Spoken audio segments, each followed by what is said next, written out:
كنت بتكلم مع واحد صاحبي النهاردة على إجابة سؤال إمتى أقول أنا مش قادر أكمل. كلامنا كان عن الوقت المناسب لإعلان الرحيل في كل نواحي الحياة، سواء شغل أو دايرة صحاب أو حتى من علاقة.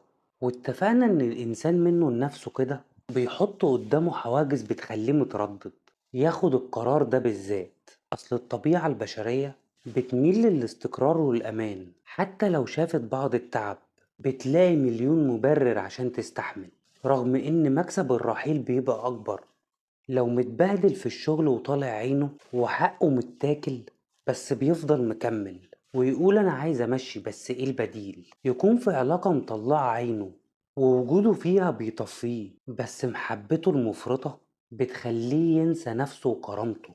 يكونوا متجوزين بس مقطعين بعض إهانة وقلة أدب، بس بيقرروا يكملوا عشان خاطر العيال. هما عيالكوا هيتعلموا ايه؟ والنبي قولولي هيتعلموا ايه ما بين اب وام مقطعين بعض؟ بيكونوا شلة اصدقاء بيتعاملوا مع واحد بس منهم بطريقة بقى لا فيها جدعنة ولا فيها حتى ذوق، ومعتبرينه غريب عنهم وبيداروا عنه معظم تفاصيل حياتهم، بس هو مصمم يفضل علشان خايف يبقى من غير صحاب. يا حبيبي ما هما كده كده مش صحابك.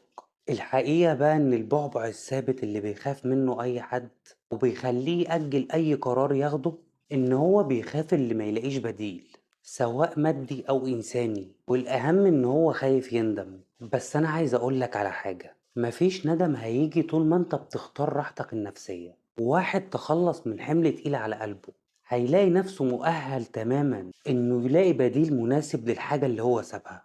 علشان كده اللحظة الأنسب اللي انت تعلن فيها رحيلك هي نفس اللحظة اللي تحس فيها ان المكان ده مش مكانك، وان نسبة تقديرك من المحيطين ليك قلت، وان وجودك زي عدمه، وانك موجود في المكان ومش بتتعلم حاجة جديدة، وانك مزنوق دايما في الدفاع عن نفسك، وانك بتنسحب تدريجيا من كونك شخص كويس لنسخة تانية خالص مش شبهك.